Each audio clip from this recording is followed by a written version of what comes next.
খালি আপোনালোকৰ মোবাইল আৰু চাবি আমাক খানা পঠাই দিব।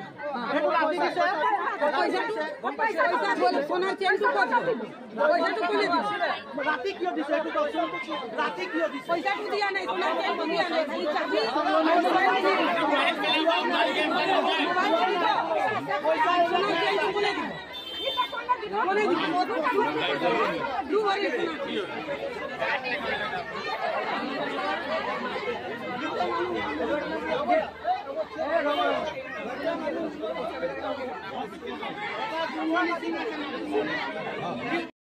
কি হল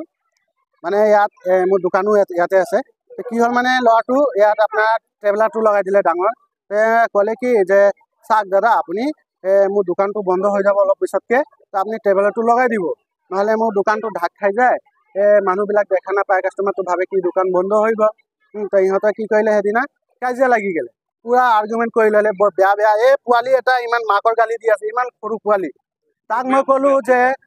तुम पढ़ाई करो तुम क्या गाली दे रहा है यही सीख रहा है कि আকৌ गाली দি আছে পিছত কি হল গাড়ীখন লগালে গাড়ীটো লগোৱাৰ পিছত কি কৰিলো আমি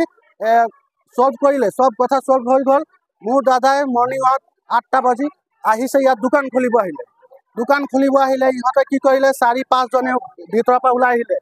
ওলাই আহি দোকানটো এনেকে খুলিব লৈছে ইহঁতে ই কয় কি तुम हमको कल क्या बोला था ই ক'লে যে देखो हम अभी दुकान खोलने आया है हमको दुकान खोलने दो इहते कहले तुम क्या दुकान खोलेगा तुमको हम अभी ले जा रहा इहते टानी লৈ গল সব ঘৰৰ ভিতৰত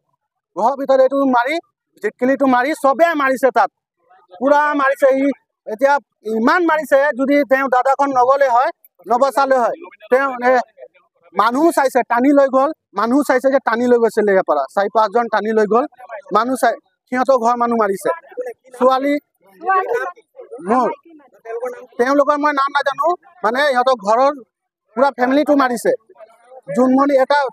লৰাও আছে লৰা 4-5টা আছে সিহঁতে বুকুত চুকুত সবত মাৰিছে ইয়াত মাথা ফালি দিছে ছোৱালী মাৰিছে পুৰা মাথা ফালি দিছে লৰাটো পিছত এতিয়া মোৰ দাদাই ভৰ্তি আছে আপোনাৰ হস্পিটালত ভৰ্তি আছে আদিত্য হস্পিটাল ৰেশন দোকান আজি 24 ঘণ্টা হল পুলিচে একো ৰেসপন্স দিয়া নাই এতিয়া আমি বিচাৰিছো যে পুলিচ ইয়াত আহি একো কৰা নাই কিয় আহিলে আৰু আহি ভিডিও বনাই আমাকে ক'লে যে कोई ज्यादा बोलेगा मैं उसको उठा के लेके जाएगा एटू की करिले আজি हरबगा थानार एटू की कथा कले मैं तो तक एफआईआर দি আইছিলো উল্টা আমাক ধমকি দিলে এটু কি হল আরপি অধিক কিবা কব নেকি এসপি কিবা কব গ্ৰেপ্তাৰ কৰিব লাগিব ইহঁতক গ্ৰেপ্তাৰ কিয় নকৰিব 24 ঘণ্টা হল আজি 24 ঘণ্টা খালি 24 ঘণ্টা হল এটো ঘটনাটো কাজিয়া হৈছিলে দুদিন মানৰ আগৰ পৰা আৰু কাজিয়া হোৱাৰ পিছত যোৱাকালি ৰাতিপুৱা এই দোকানখনৰ যিজন স্বত্বাধিকাৰী তেওঁলোকৰ ঘৰলৈ মাটি লৈ গৈছিলে মাটি লৈ পেলাই কিয় মাৰধৰ কৰিছিলে তেতিয়া মই তেওঁলোকৰ ঘৰলৈ গৈ হাত জোৰ কৰি পেলাই ল'ৰাটোক লৈ আহিছিলোঁ আৰু মই দুইপক্ষকে কৈছিলোঁ আপোনালোকৰ কিবা যদি অসুবিধা আছে আপোনালোকে আৰক্ষী প্ৰশাসনৰ সহযোগ লওক বা আৰক্ষী প্ৰশাসনৰ পৰা আপোনালোকে যোগাযোগ কৰক দুইপক্ষই আৰক্ষী প্ৰশাসনৰ যোগাযোগ কৰিছে বুলি শুনিছোঁ কিন্তু কথাটো হৈ গ'ল কি যিসকলে ভিকটিম যিসকলৰ লগত অন্যায় হৈছে বুলি ৰাইজে দাবী কৰি আছে আৰক্ষীয়ে তেওঁলোককে ওলোটাই আকৌ ভাবুকি দিয়া বুলি এটা অভিযোগ উত্থাপন হৈছে গতিকে এইটো বিষয়টো আৰক্ষী প্ৰশাসনৰ যিটো বিষয় এই আৰক্ষী প্ৰশাসনে অলপ খোপাধোলা নীতি গ্ৰহণ কৰাৰ কাৰণে স্থানীয় ৰাইজৰ মাজত অলপ বিক্ষোভ সৃষ্টি হৈছে মই বিচাৰোঁ হবগাঁও আৰক্ষী চকীয়ে এই বিষয়টোত ভালকে তেওঁলোকৰ আইনৰ ব্যৱস্থা গ্ৰহণ কৰে কাজিয়াটো মই যিটো জানিছোঁ ইয়াত এখন গাড়ী থোৱাক লৈ পেলাই কাজিয়া হৈছে এখন দোকান যিজন দোকান আৰু তেওঁলোকৰ লগত কিবা কেইবাটাও গোচৰ হৈছে ওচৰ চুবুৰীয়াৰ লগত তেনেকুৱা কথা শুনিছোঁ আৰু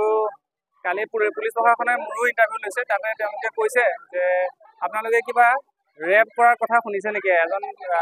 আৰক্ষী বিষয়াই মোক সুধিছে তো হয়তো তেওঁলোকে এটা মনে সাজা কাহিনী ক'ব পাৰে যে ৰেপ কৰিবলৈ গৈছে আৰু প্ৰশাসনে কৈছে আমি তেনেকুৱা ইয়াত কোনো ধৰণৰ তেনেকুৱা ঘটনা সংঘটিত হোৱা নাই ৰঞ্জিত ৰায় ৰঞ্জিত ৰায় যিজনক মাৰিছিলে তেওঁৰ নাম ৰঞ্জিত ৰায় চিকিৎসাধীন